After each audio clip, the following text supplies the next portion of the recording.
Hey guys, welcome back to our channel. If you are new to our channel, please subscribe and click the bell icon to get notified every time we post new video. So today we are going to make Serradura, which is also known as sawdust pudding, which is filled with creamy goodness. So for that you need to blend some biscuits. We are taking marigold biscuits.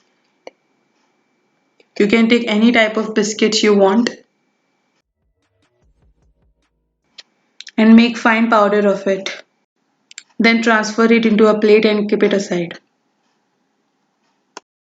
Now take 1.5 cup of chilled whipping cream and start whipping it. Please do follow us on Instagram for getting more updates.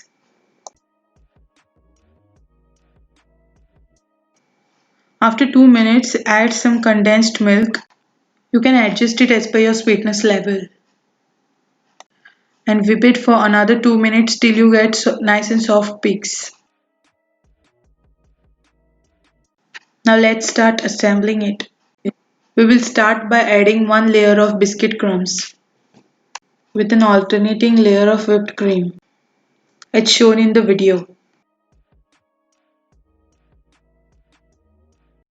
Now gently tap it on the counter to get even layering.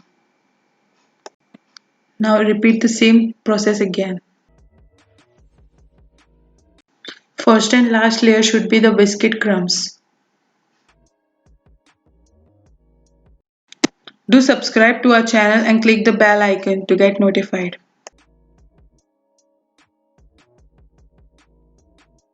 And your creamy treat is ready to be served.